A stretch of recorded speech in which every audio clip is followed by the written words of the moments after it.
Even disturbing going on in the street, I tend to be drawn to it. For a long time, it felt like James Spader simply disappeared. One day, he was everywhere. His face, his voice, his strange calm presence filled movies and television shows. He played characters that felt uncomfortable, but impossible to ignore. He had a way of standing still while everyone else moved around him in chaos. And then, slowly, without drama or explanation, he faded from view. There was no big announcement, no emotional goodbye, no clear ending, just silence. People began to ask the same question again and again. Why did James Spader disappear from Hollywood? The answer, however, is not as simple as people think. To understand it, you have to go back to the very beginning, to the kind of life he was born into, and the way he learned to see the world long before cameras ever found him. James Spader was born into a household filled with education, structure, and authority. His father taught English at a private prep school, and his mother taught art at another school nearby. The family lived in housing provided by the school, right next to classrooms and dorms. From a distance, this looked like a life of comfort and privilege. But in reality, things were much simpler. Teachers did not make much money, and raising children on school salaries meant the family had to be careful. There was no luxury, no excess. What there was, instead, was observation. From a young age, James was surrounded by adults, rules, routines, and expectations. He watched how people behaved when they thought they were being proper. He noticed how different people acted behind closed doors. Even as a child, he was paying attention. School, however, never worked well for him. Despite being surrounded by teachers and learning, James struggled to sit still. He found classrooms restrictive. He later described himself as a bad student, not because he was unintelligent, but because he could not fit into the rigid system around him. He was restless, easily bored, and constantly looking for something else to focus on. Instead of excelling in class, he found other ways to keep himself busy. He worked small jobs from a very young age. He ran errands. He babysat. He sold things. He even set up a small stand outside his home to sell frozen juice. These were not childhood hobbies. They were signs of someone trying to create movement in a life that felt too controlled. He wanted independence, even if he did not yet know what that meant. His parents, however, were supportive. They did not push him aggressively or try to force him into a mold. His father, in particular, left a strong impression. He was known as a calm and fair man, someone students respected rather than feared. James watched how authority could exist without loudness, how control could come from stillness instead of force. That lesson would stay with him for life. One of the most important influences on James Spader came from his home environment. His family was unusually open for its time. Privacy was not treated as something strict or sacred. Doors were often left open. Bodies were not hidden. His parents were not concerned with shame or modesty. James grew up around strong women, with older sisters who moved through the world confidently. Sexuality, power, and identity were not taboo subjects. They were simply part of life. James later said that he could not remember a time when sexuality was not already part of how he understood the world. This openness shaped how he viewed human behavior. It made him curious. It made him attentive to small signals, to quiet dynamics, to moments that others might overlook. One story from his childhood captures this perfectly. During summers, the family stayed in a camp that had been built from a converted chicken coop. The walls were thin and full of small holes. James's room was next to his sister's. Through those tiny gaps, he could hear conversations, movements, emotions. He became an observer. He watched life happen before he was fully ready to understand it. That habit of watching, noticing, and absorbing never left him. It simply transformed into acting later on. When James finally discovered acting, everything changed. For the first time, he felt focused. Acting gave him structure without confinement. It allowed him to explore behavior, power, desire, and emotion in a way that felt natural. School, by comparison, felt portless. At 17, he made a decision that many would consider reckless. He dropped out and moved to New York City to become an actor. There was no safety net. There was no guarantee. There was only curiosity and need. Life in New York was difficult. He worked strange jobs to survive. He shoveled horse manure. He took whatever work he could find. One of the strangest jobs he ever had was teaching yoga, despite knowing nothing about yoga. He made it up as he went along. He dimmed the lights, raised the heat, and talked people through poses he invented. Sometimes, he even fell asleep during class. It was not professional. It was not graceful. But it kept him alive. That period taught him something important. Acting was not sacred to him. It was not a calling. It was work. It was something he did because it allowed him to survive and to explore human behavior at the same time. That attitude would shape every choice he made later. Even when success arrived, he never treated acting as something precious.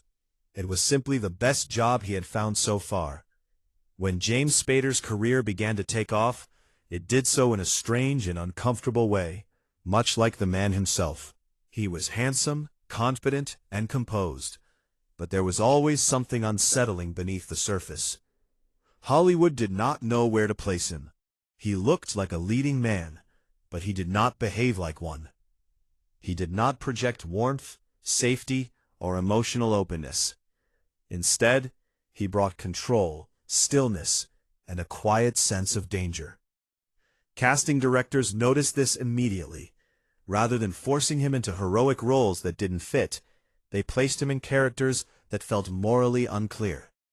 He became the villain, the rich bully, the manipulator, the man people loved to hate. In the 1980s, he built a reputation playing arrogant, slick characters who felt real in a deeply uncomfortable way.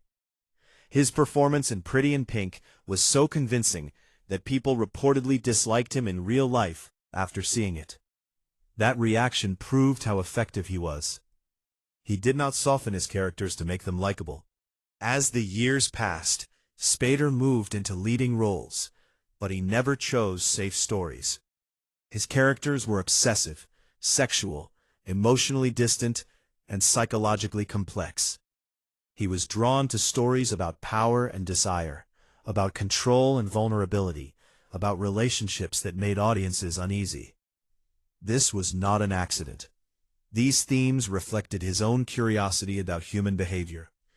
While other actors chased fame, franchises, and mass appeal, Spader followed interest. He chose roles that allowed him to explore strange emotional spaces. This made his career unpredictable. Some films were celebrated. Others were misunderstood. Many were ignored by mainstream audiences entirely. But Spader did not seem bothered. He worked when he needed to. He stopped when he wanted to. He took summers off to be with his children. He openly admitted that money often played a role in his decisions. He was honest about needing to pay bills. There was no romantic story about artistic purity. There was only reality. One of the most important turning points in his career came later than expected. While many actors struggle after turning 40, James Spader found new life. His role in Secretary in 2002 reintroduced him to audiences in a powerful way. He played a character who combined emotional distance, control, and intimacy into something deeply unsettling. The performance was quiet, but intense. According to his co-star, Maggie Gyllenhaal, Spader did not separate himself from the character easily. On set, he stayed distant. He avoided normal social behavior. He did not try to be friendly. This was not cruelty, it was process. He was not interested in casual connection. He was focused on the role. Their working relationship became a strange reflection of the film itself. It was controlled, distant, and charged with tension. That same quality followed him into television, where he found unexpected success. When he joined the practice, he brought a new energy to the show. His character, Alan Shore, was brilliant, unethical, charming, and self-aware. He disrupted the balance of the series in a way that worked. That success carried into Boston Legal, where his chemistry with William Shatner became legendary. Together, they created something rare. The show balanced humor and seriousness, absurdity and emotional depth. Spader won awards. He became a television star. Yet even here, he never fully embraced the spotlight. He treated television as steady work, not as a reinvention of his identity. This pattern continued when he joined The Office as Robert California. On paper, the casting was bold. In practice, it revealed a deeper truth about James Spader. The Office was a show built on neediness. Its humor came from characters wanting approval, love, and validation. Michael Scott worked because he wanted too much and failed publicly. Robert California wanted nothing. He was calm. He was controlled. He watched instead of reacting. This made him fascinating, but incompatible. His presence changed the rhythm of the show. Scenes slowed down. Energy drained. It was not a failure of talent. It was a mismatch of worlds. Spader was doing what he always did. He was exploring power and control, but the show needed vulnerability. Behind the scenes, the difference in style became clear. The cast was used to fast reactions and loose timing. Spader worked in long, deliberate moments. Editing could not always make those styles fit together. Eventually, the experiment ended. Fans blamed Spader, but the truth was simpler. The show was not built for him, and he was never going to change to fit it. This moment marked the beginning of the illusion that James Spader disappeared. In reality, he simply stepped away again, as he always had. After his time on The Office and later The Blacklist, James Spader once again faded from public view. There were fewer interviews, fewer red carpets, fewer headlines. For many actors, this would be considered a problem. For Spader, it was a relief. He has always disliked the performance of fame. He does not enjoy publicity. He does not enjoy being seen. He has described premieres as exhausting and overwhelming. He does not like talking about himself. He prefers to let the work exist on its own. This discomfort with visibility has been present since the beginning of his career. While other actors carefully built public images, Spader avoided them. He did not chase attention. He did not cultivate mystery on purpose. He simply lived his life. Off-screen, his priorities were clear. He wanted time, he wanted space, he wanted control over how much of himself he gave away. He has admitted that he is not good at planning a career. He dislikes networking. He dislikes developing projects. He dislikes the business side of acting. If he is not actively working on a set, he would rather not engage with Hollywood at all. This attitude made him unreliable in the eyes of the industry. He did not play the game. He did not stay visible. He did not fight for relevance. But this was never about rejection. It was about choice. Even financially, Spader has been honest about his flaws. He has said he is not responsible with money. He works, earns, spends, and then finds himself needing to work again. This cycle pushed him toward television, which offered stability. But once stability was achieved, he allowed himself to disappear again. His highest-grossing project, Avengers: Age of Ultron, perfectly represents his career. He did not appear on screen. He lent his voice to a cold, intelligent villain. It was powerful, it was memorable, and it required no fame performance.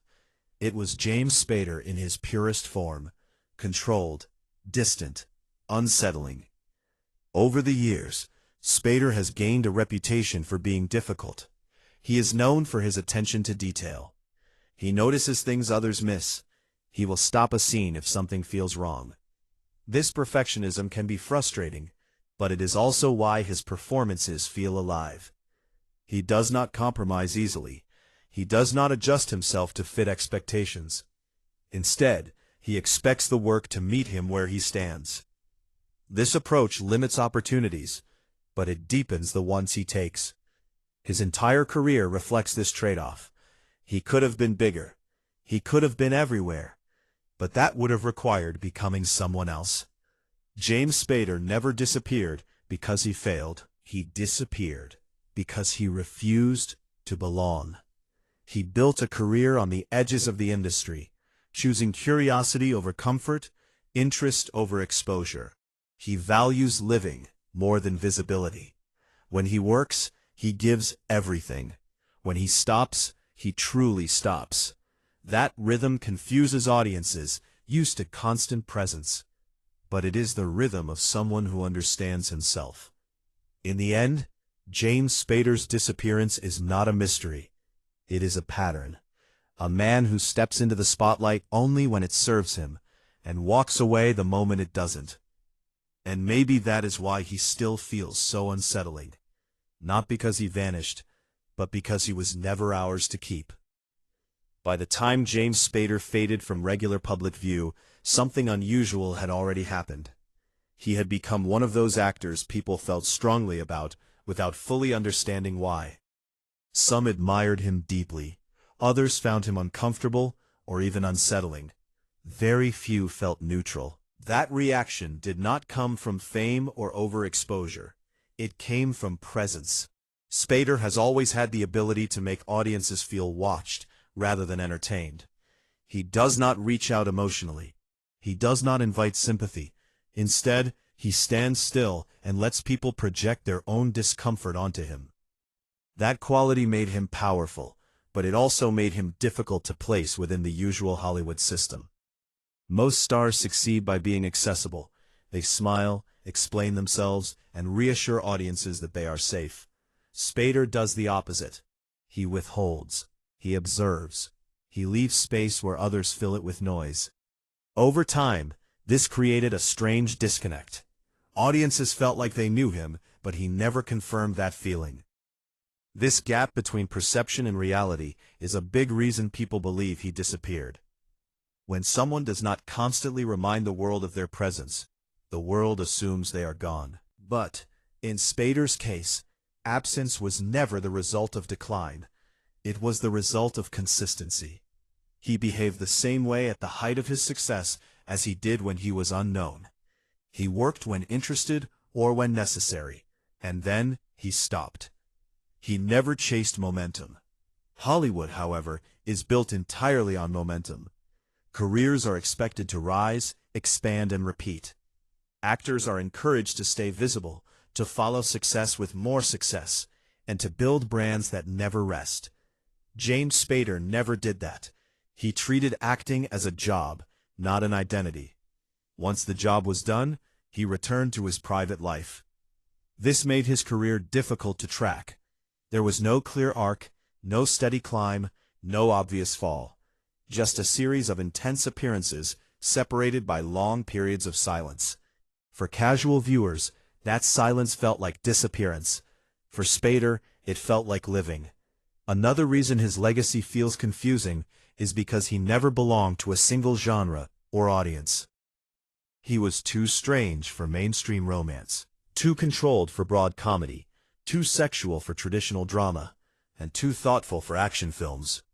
Even when he appeared in a blockbuster like Avengers: Age of Ultron, he did so as a voice, not a face. He lent intelligence and menace to a character that felt more philosophical than physical. Ultron was not just a villain who wanted power. He was a being questioning existence, humanity, and purpose.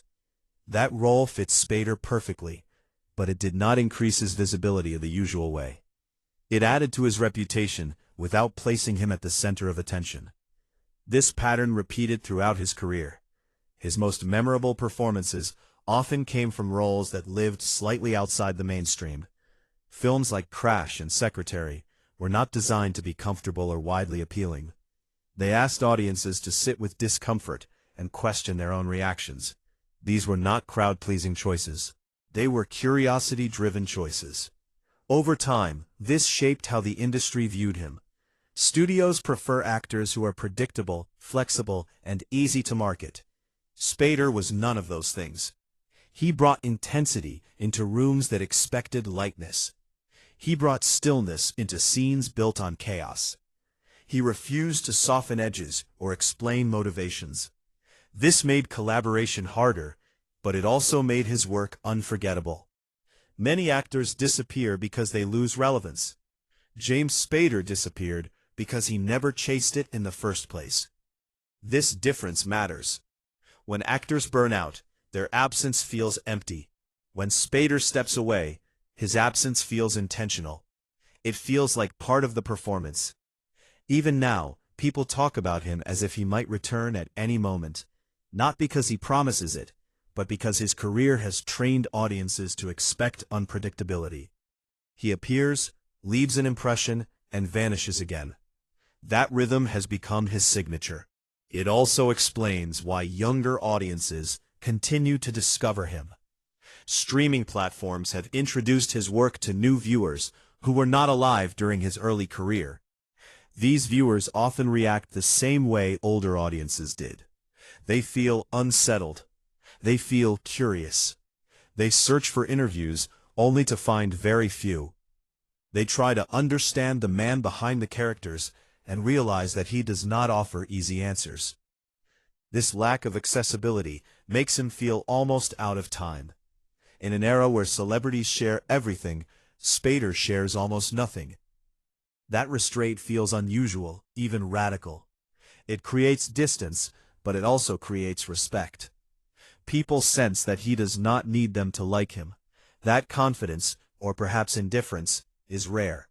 It is also why his work continues to resonate. His performances do not age the way trend-driven roles do.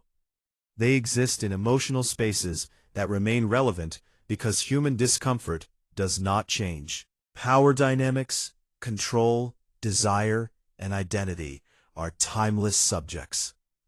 Spader built his career exploring those spaces quietly and patiently. He never rushed. He never simplified. He trusted the audience to meet him halfway. Some did, some did not. He never seemed concerned either way.